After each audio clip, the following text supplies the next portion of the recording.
My name's Derrick Simpson. I'm a volunteer with the Centertown Community Association and with Strong Towns, Ottawa. And today we have Wes Marshall with us. Wes is the author of Killed by a Traffic Engineer, which we just discussed last week. We had a really good discussion of it with the Ottawa Urbanism Book Club. So I'm going to get straight into it. First question I have for Wes is your book it's got so many points and so much history in it of the things traffic engineers have done wrong. Moving forward, are you more optimistic, or are you still, do you think we'll keep making those same mistakes? Well, first of all, thank you, Derrick, for having me. Thank you to, Ottawa Urbanism and all the folks that are joining tonight. And to answer your question, I will say, yeah, I'm really optimistic. Of course, there are a lot of traffic engineers that are somewhat resistant, especially to the title. But I've gotten so much great feedback, especially from younger engineers, like people that are in this space that are trying to do better work, about pushing forward and what they see in this book that can help them do so. So, I'm definitely optimistic. I mean, even with the title, I'm never saying that we're intentionally killing people. It's really more, what we're putting out on the streets is deliberate, and it is leading to these deaths. That's more, kind of the bigger picture point there. But there are plenty of us that want to do a better job, but honestly weren't given enough knowledge to know that what we're being told to do wasn't steeped in safety research or 100 years of scientific inquiry. So, if we can push back more towards an empirical type science, I think we can do a lot better than we're doing now. That's a big promise. That's promising to hear. I'm glad to hear it's not all negative. So one thing that we do really well, a lot of members here, we're members of community associations. We advocate to the city, mostly with councillors. Something I find I at least don't do as well is meeting with city staff and knowing who the right people are that are behind the scenes making decisions. How are good ways to get in with those people? And once you do, how should you communicate with them? Well, I think probably most people in this call have been to a public meeting before, right? That, even if you are kind of communicating with the, more public facing people, we've all been to a public meeting, and we've all heard when they do put the engineering type folk on stage, they're really good at shutting down the conversation, really good at saying things that don't really give the general public much of the opportunity to say much back to them or have a differing opinion, or actually to turn it into a constructive conversation. It ends up being very one-sided. So, part of what I do in some of those early chapters too is trying to give the average person some ammunition on what they should be asking, like how to effectively communicate with an engineer, and maybe even how to more effectively argue with an engineer, and where to push back, and knowing there's certain things we know engineers can't do. We're not going to make our stop signs green, but there are so many places where we have a lot more engineering judgment than maybe engineers even portray. We will say things like, oh, this is a warrant, oh, this is a standard. And knowing, I think from your perspective, or from a lot of people's perspective, knowing that standard often really means guideline, and there's a lot of leeway in certain things. And I think that is a start. But how do you get to those folks? It probably depends a lot on the place. In a city like Denver, we have dozens of people that are doing this sort of work. In smaller cities, it might be one or two. So it's a very different answer depending on context. But at the same time, these are humans. It helps to get to know them a little bit, where you can have a more informal conversation as opposed to just being in the type of event that is very public facing, that might even be recorded on local TV and that sort of stuff. It's hard to have those sort of communication that is effective in those settings. Yeah, definitely. So last question for me here, and then we'll open it up to the floor. So we talked a lot last week about Barnes dances, or the diagonal crossings, scramble crossings, whatever you want to call them. One of my goals now is to try to push in over the years to get one of these in Ottawa. There's a lot of cities nearby that have them, But one thing you mentioned in the book was the Denver person you were working with was saying that they wanted to get rid of the barn stances. So I was wondering if you had any updates on that. Where do you stand? They did get rid of them, and historically, I think Denver is given credit for inventing the barn stance, even though Henry Barnes, from New York, but he was the traffic engineer here when he really put them out there more whole scale. And in the book, I kind of mentioned the safety benefits that Denver saw, that Sacramento saw. So the difference between a barn stance and just an all pedestrian phase it's subtle, but the barn stance, you time it so people can cross diagonally, right? So what Denver did is we still have the all pedestrian phase in a lot of intersections, but we got rid of the barn stance. So we just basically took a few seconds off of the time we gave pedestrians, where if you actually wanted to cross diagonally, you'd have to hustle or run, but otherwise you'd have to wait 2 signals to go, one corner perpendicular to the other and then do it again. So the barns, like, we still have the all ped phase, which has similar safety benefits, but it is clearly not as pedestrian prioritized as like a barn dance would be, where it really helps people focus more on getting where they're going. So the update in Denver is it's still better than a lot of places that don't even do the all pedestrian phase, but it's just more like we are still in the world where we're prioritizing car mobility and car movement than we are the people that are walking around a downtown. Yeah, it seems very strange to me to do an all pedestrian phase, but then not add the diagonal. It's like, I mean, if you want to get into the nitty gritty, it's really because RTD, as our regional transit provider, when they were doing their downtown trains, they were changing them from 3-car trains to 4-car trains, which meant that we had to give the light rail more green time at a bunch of intersections downtown. So they were doing a entire revamp of all the signalization, and again, they're focused on level of service, which is vehicle mobility, but based on those level of service metrics that they were trying to achieve, the only way they could figure out how to give the green time to the trains was to take it away from the pedestrians. I see. It's an interesting reasoning. Generally, you don't see public transit and pedestrians up against each other like that. So it's interesting to see. Yeah, but they didn't even really consider cars being where we take that away from. I mean, that it was still a choice. Like, yes, they're doing all this math. We're doing the our micro simulation, level service calculations, all that sort of stuff. But it still comes down to, making that decision to prioritize certain modes over others. Definitely. Yeah, 100%. I mean, we see that in Ottawa where we're asked to choose between a bike lane or a bus lane when there's multiple car lanes to choose from, right? It's interesting how that works. Yeah, and it's interesting because safety is never on the front burner here, right? We're not talking about safety. We're talking just about getting people through an intersection. And if we were focused on safety, like especially in your case, when you're talking about a bus lane and a bike lane, like trying to make that choice, it has nothing to do with safety. Like, we're talking about other things, and the conversation often devolves into just different modes fighting each other, as opposed to how do we make our city safer? How do we make it more accessible for people that are trying to get to opportunities, to jobs, to work, to social gatherings, all that sort of stuff? And it's more about just moving cars and moving cars fastly. Yeah, it certainly seems that way. Yeah. All right, so I'll open it up to the floor. If anyone has any questions, just raise your hands. All right, Tyler?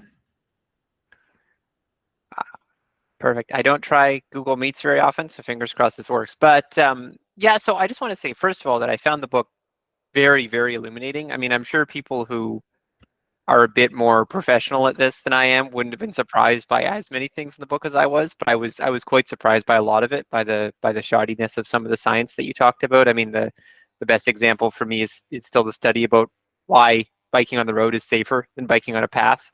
Talking about it with one guy who biked around the city and said, "Oh, I did a great job, so everything's fine." So that was crazy, and I thought it was a really interesting book from that perspective. Now, of course, sadly, I'm not a traffic engineer. Maybe I wish I was, because it sounds like an interesting field to work in, but perhaps a frustrating one. But I wonder, obviously I think traffic engineers are one of your main audiences for the book, but for those of us who aren't traffic engineers, what you think is the key takeaway they could have, or what your recommendation would be a big way to make a difference, without, you know, ditching everything and jumping into an engineering program to try to turn things around over there. So that's certainly one thing you could do. And in the education chapter, I am trying to say that we need more folks in this field that aren't really the traditional engineering type folks. And even for the engineering community, like I think a lot of the more enlightened engineers, they knew about the study you were mentioning, like the John Forrester one, and they knew that it had been debunked quite a few times over the years. But like a lot of the other stuff, I'm getting people, that are really knowledgeable saying, oh, I never knew that, level of service, blah, blah, blah, was supposed to include safety, but they never did, like that sort of stuff. So a lot of it I didn't know. As a professional engineer, I had, a degree in this, and I'm finding out that a lot of other folks didn't know. So those rabbit holes were useful to go down. Now, in terms of what we can all do, I mean, my perspective on this is that we all have a role to play in this, right? If I'm seen like as an advocate, if I'm out advocating for certain things, that devalues my research pretty quickly, right? Like, I have 75 like peer-reviewed published papers. Like those can get put in a bad light if I'm just seen as an advocate. But there are a lot of people that are advocates. So what my research does is maybe provides ammunition to those folks to do their work more effectively. And the same goes for, not just advocates, but a lot of the nonprofits that a lot of cities have these days that are doing their work in terms of getting policies, maybe voted on the upcoming election or something. So what I'm trying to do is provide maybe research to help them point in a direction that is more empirical, but they didn't do their jobs. And there are a lot of people, when you look at sort of the history of transportation, traffic engineering, I don't know if you've read Peter Norton's great book, Fighting Traffic. It's the one that goes into the history of jaywalking. The 1920s, before the 1920s, cars were really meant for people, and everybody understood that. The car companies, Peter calls it motordom, car companies, different cities were trying to make the streets more for cars, and they tried to do different things along the way. Like first they tried to make laws. So they instituted these jaywalking laws. Didn't work. Even enforcing the laws didn't work. So the enforcement thing wasn't working. Like just having laws didn't work. Then they shifted more to an educational idea. Like, oh, we need to tell people about these laws. And, they had Boy Scouts out giving out cards that were showing, Peter's got these great graphics because he went through all the microfiche from these old newspapers, but it shows them trying to educate pedestrians of where they should be crossing. But again, that didn't work. Like people still kind of mentally held on to the idea that streets are for people. You should be able to walk out wherever you want. Kids should be playing on the street. What ended up happening is the car companies realized that education, enforcement, those sort of things weren't working. They had to shift more towards like ridicule. They had to actually make fun of.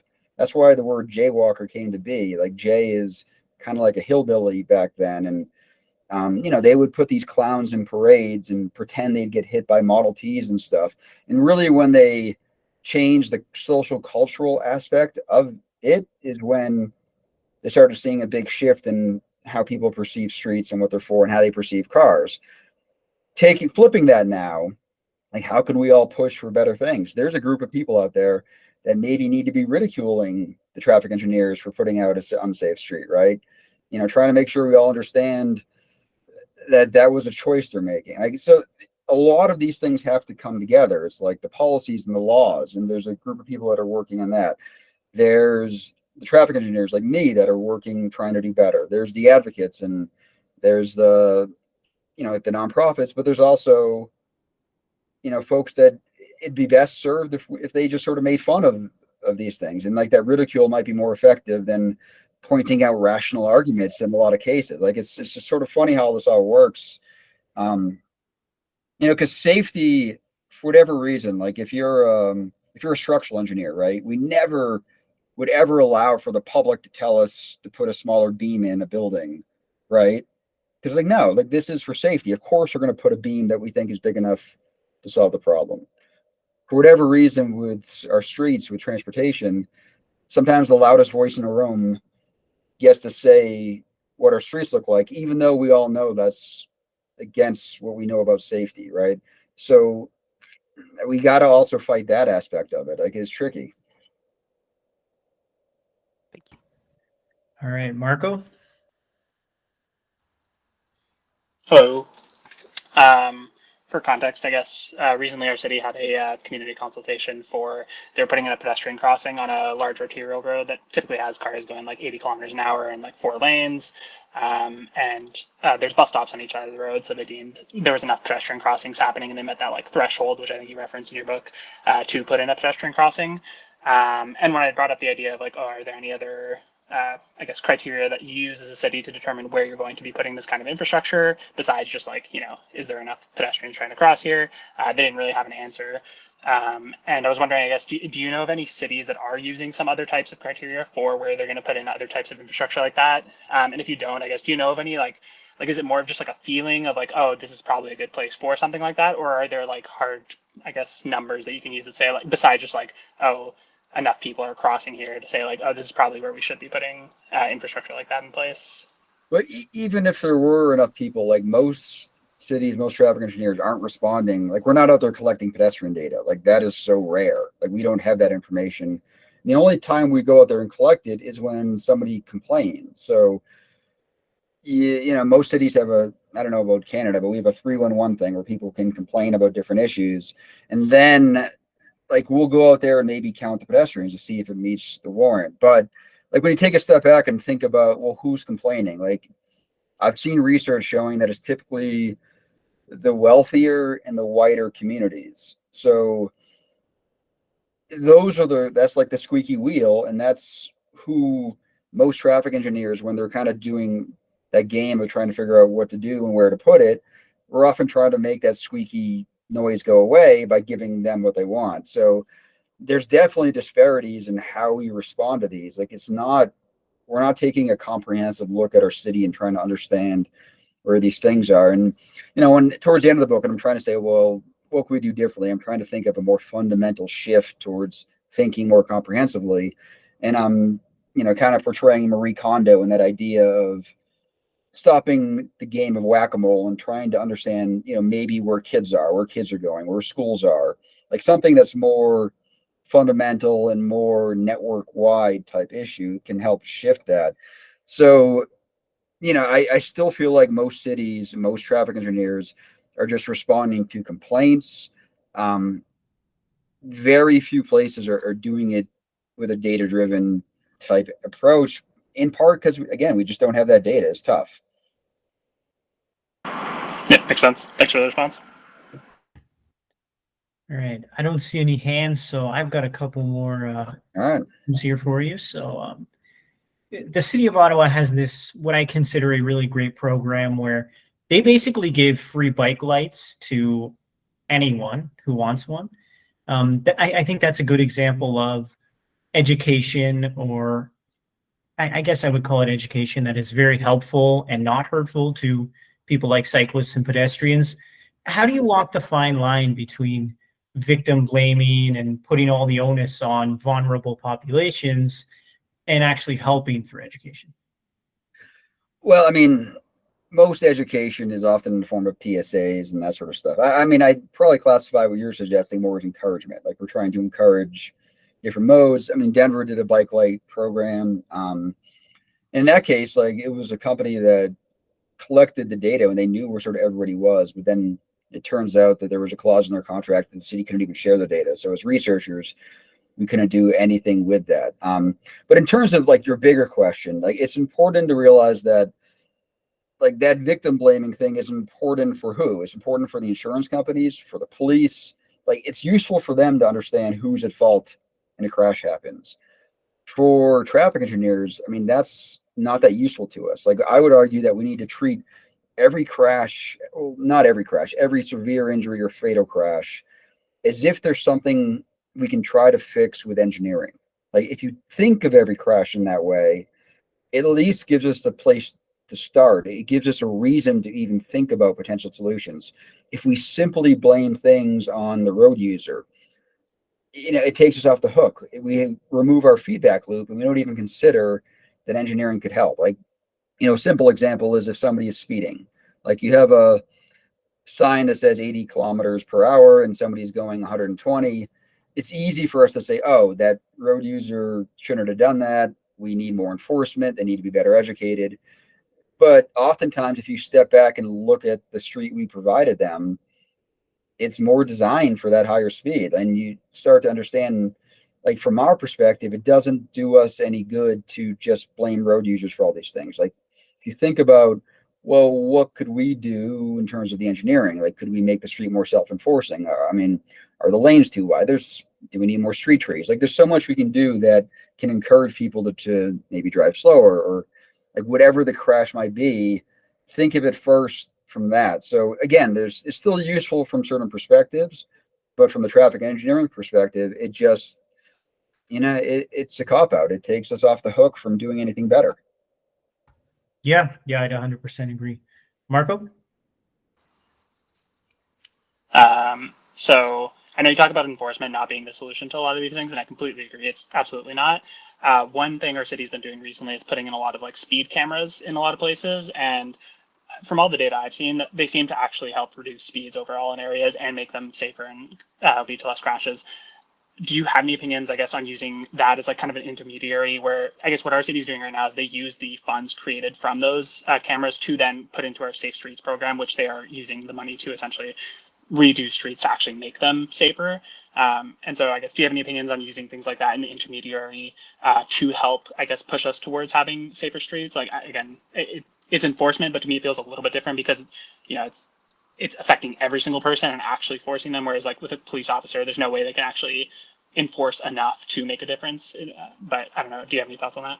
Yeah, with traditional police enforcement, like we know it is good in some respect, but it's also bad in a lot of respects. Like we know there's disparities in who gets enforced. We know it can lead to, people getting killed for minor infractions. Like we know that they often place themselves in more disadvantaged neighborhoods than in other ones. So there's disparities and all that. And typically it's short term. Like most cities will, go out and enforce like crazy for a couple of weeks during some like safety intervention week. And then it goes back to normal and people go back to behaving like they were before. So it's usually a short-term solution.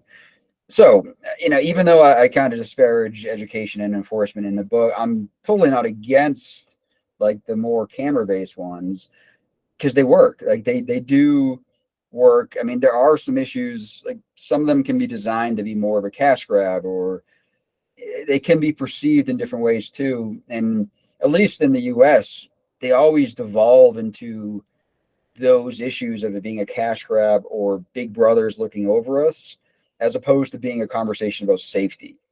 So if we can keep the conversation on safety, then those things become a lot more doable. And that's what I've learned looking at other countries around the world. Like when they talk about red light cameras, speed cameras, like all that sort of stuff, they're talking about them as something we're doing for a safety reason. And in the US, at least, like people aren't talking about safety at all. It's become something entirely different.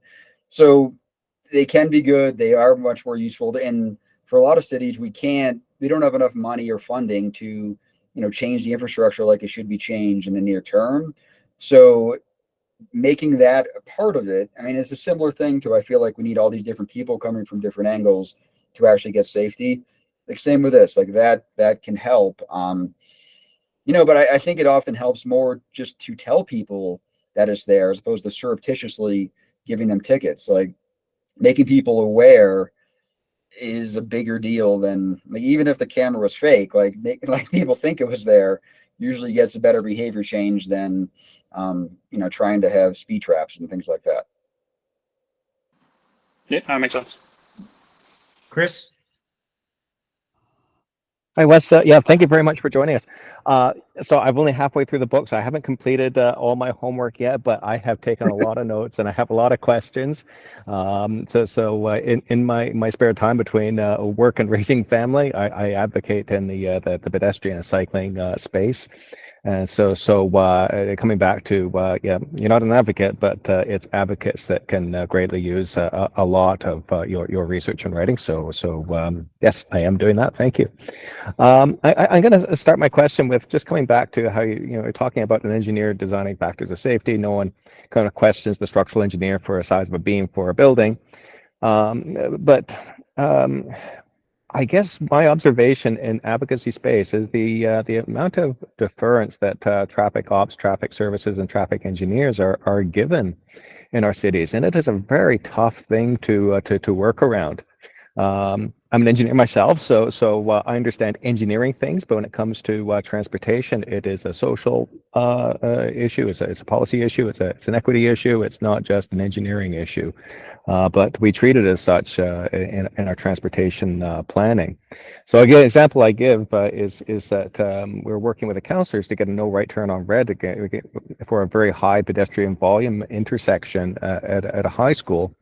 And so the school community was asking for it, the council was asking for it, but the director of traffic services said no. And it's just, it comes to the question of how do we balance that power so that a traffic engineer and traffic services have their say but don't have final veto? And I suspect we're not the only city like this. So do you have any tips or advice on how we can balance that power, that veto power that we often see with traffic services? Well, first off, I admit it's like a 400-page book, so don't feel bad if you haven't finished it yet. There's a lot in there. In terms of your question, though, like that's a good one, and I would want to understand first and foremost, well, why are they saying no to this? Like, what is the rationale here? Because my guess is, it's going to be back to something like level of service, or maybe the crash data they're looking at isn't showing a particularly high number of sort of the right turning crashes hitting pedestrians and stuff. But you need to think bigger sometimes and stuff like that. So like that right turn on red, like the crashes that the engineer would be looking for as being problematic is where, the car stops, looks around, takes a right turn, and then hits a pedestrian in the adjacent one. But we know how people behave when, every intersection is a right turn on red. They oftentimes don't stop. They almost take like a free right turn. And if a pedestrian is crossing right in front of where the right turn starts, that's the pedestrian that gets hit, right? That type of crash does not end up in our database as one that would seem like a right turn crash.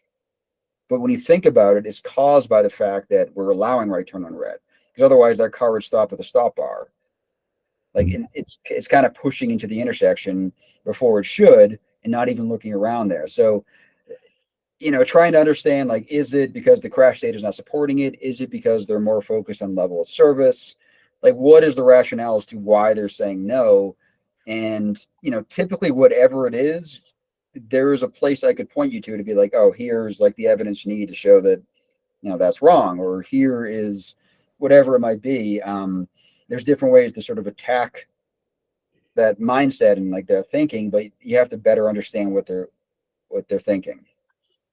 Yeah, and I think that the book does help me give a little bit of kind of the understanding of thinking. I suspect it has to do with a level of service bias, and yeah, just clear. It was a no right turn on red for this particular intersection and for certain times.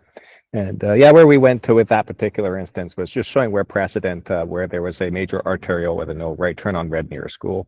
So yeah, it's for me, it's a question of yeah, the council and the community is asking for it. I recognize they're not the subject matter experts, but it's just like, yeah, where is also kind of the line of accountability? So it's always interesting in terms of like that social issue as well, in terms of land use and pedestrian and priority. I mean, I would think, we should be treating the right turn on red being allowed more as the exception than the rule. For whatever reason, it's the opposite now. Like 40 years ago, every street you could not take right turns on red, and we had to allow it specifically. We flipped that. Now where it's just common, they're always allowed. It's common that, most left turns are permissive, where you are oftentimes giving that pedestrian crossing the adjacent street the white walk signal at the same time we're telling cars it's their turn to go. And we're also distracting those drivers with oncoming traffic, with back pressure, whatever else. But all those, both in those crash type scenarios, when those happen, Like all the crash data is just picking which road users to blame, right? Like if we put the onus more back on the traffic engineers, like, hey, this is a systematic crash. Like, yes, there's a road user at fault, but we can engineer these out of the system or close to that if we do a better job with X, Y, and Z. Because it's too easy for the engineer just to pawn this off on these road users being bad. And, you're not, they don't have the wherewithal to make a change yet either. Yeah. One follow-up question, but I want others to go for as well. Thank you.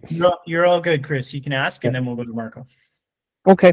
Yeah. In engineer in our province here in Ontario, we have professional engineers in Ontario, and part of our code, the same as other governing bodies, is to protect lives and livelihood. And you touched on that in your book.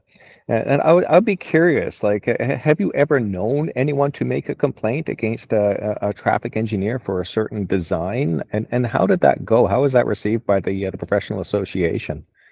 Well, I think most traffic engineers are afraid of the liability. So, I mean, like you said, you were only about halfway through the book. So there's a whole section on liability kind of being the big boogeyman in the room. And like this was especially a case, back in the late 90s, early 2000s when traffic calming was sort of first being put in our toolbox, but it wasn't sort of officially in, all our big 1,000-page manuals. So a lot of engineers were afraid of being sued if they were doing anything that would, any traffic calming type measure. People were afraid of being sued. So there were some good papers from back then showing that it was an unfounded fear in most cases. Like as long as you're doing your due diligence, where you're setting up and understanding that there might be a problem on your street, like speeding, and you're collecting some data to show there is a problem. You're coming up with a list of alternatives that you might want to try. You're putting one out there to see what happens, and then you're responding to the data. I mean, you're treating it more like a iterative experiment, like a tactical urbanism experiment. And that is what protects the engineers from liability, is when you actually do what's called this rational process. On the other end of the spectrum, engineers feel like if we just do what's in the standards, even though we know it's unsafe, that we're safe from liability, right? Historically, that's been the case, but I do show an example from New York City where the engineers followed the guidebooks exactly, and they still lost the lawsuit because they knew they had a safety problem. They knew they had a speeding problem, and they were just saying, hey, we did what's in the books. That's good enough. The courts in that case didn't agree, and they gave this kid that got hurt like $10 million, in part because the engineers followed the guidebooks exactly. They didn't actually do what I was suggesting before, is treat design more as an iterative thing where we need to get better. And that bigger picture, that's what I think a lot of engineers do. We kind of put out our best end all be all design on day one. Design, especially when humans are involved, needs to be more incremental, needs to be more iterative. Like we should be treating everything as something we're always striving to get better at. Thank you. I look forward to the liability chapter. I'll be taking notes. Marco? Maybe the last question, if I don't think of anything else. Do you have a, I guess from a lot of us here, I think are part of like community associations, as Derrick said, or people who are trying to kind of be activists in our communities.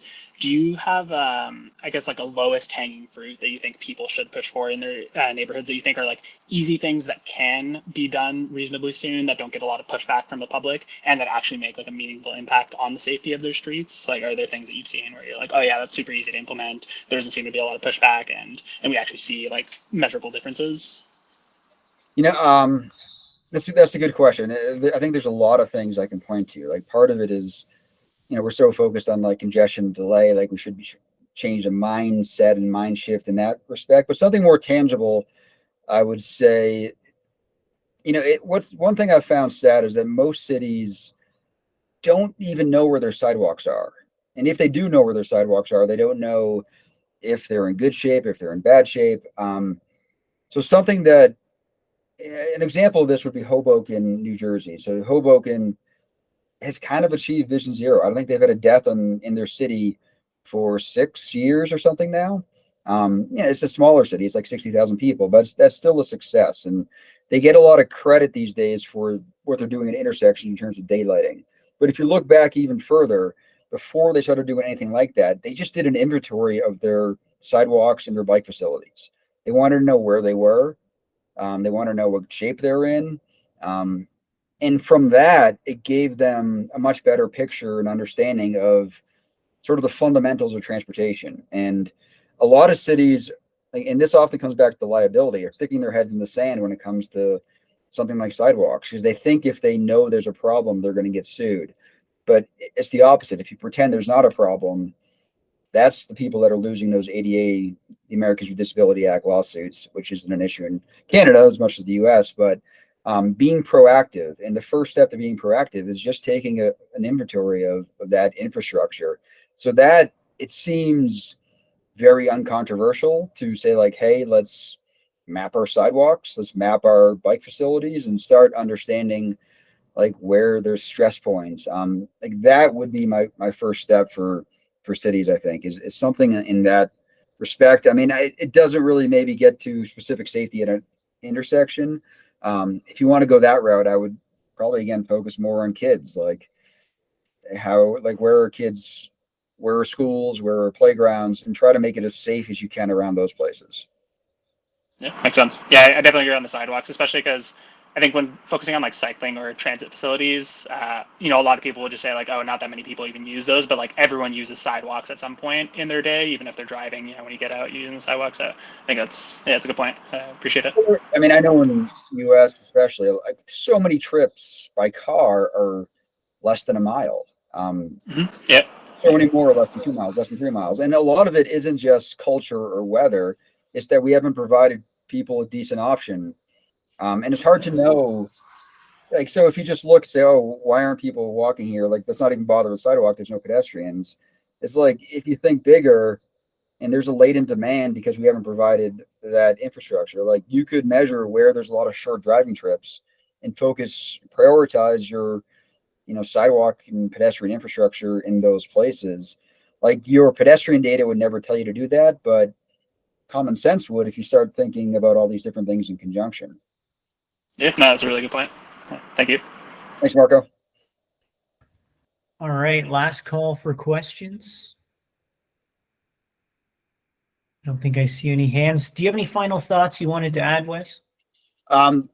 Well, like I said, it's a 400+ page book, and we obviously can't hit on everything in like 40 minutes or so, but there's so much more in there. And I don't know. I think it is so interesting to hear sort of different people's perspectives from different places. I did a podcast with somebody from Halifax, like up there in Nova Scotia, and like the stuff he was describing about the problems they're having seemed so different than other people I've talked to from other places. And but I do think if we focus like more on the fundamentals, like the walking, biking, like so many people are focused on like autonomous vehicles coming to save the day. And it feels like a lot of those things are like a red herring. It's hard for me to get excited about a hyperloop when we can't even get our freaking sidewalks right in a major city like Ottawa or Denver. And I have dozens of pictures of just crumbled, disappearing sidewalks. And when you think about what this means, though, like if somebody jaywalks and gets hit by a car, that crash goes into our database as a human error. Like they shouldn't have been jaywalking, blah, blah, blah, right? But when you look at the environment we gave those folks, and if there's no sidewalk, if the nearest crosswalk is a half mile away, and even if they go to that crosswalk, it might be not a great crosswalk. It doesn't feel safe. And like when you think about where the land uses are, like maybe we put a bus stop right there and there are apartments across the street. Think about it from their perspective and ask, well, why did this person do what they did? Like they did a very rational thing, given the transportation system we put in front of them. Like we dropped them off here with the bus. They live right here, gave them no sidewalks, no good place to cross. Of course they jaywalked, right? They did, I think, what a lot of us would do. And if we step back and treat all those things as something that we can maybe solve with engineering, we'd be a lot better off. And focusing on things like the sidewalks and asking the right questions is more fundamental. So let's get back to more fundamental, more empirical. And I think we can get a lot safer going in that direction. Absolutely. Very, very well said. So That's it for today. Our next book club is going to be August 27th at Sunnyside Public Library. We're reading Our Crumbling Foundation by Gregor Craigie. And Wes, I want to thank you again for coming out to speak with us. Yeah, no, thank you all for having me. This was fun. All right. Take care, folks. Yeah, thank you very much. Have a good one. Thank you.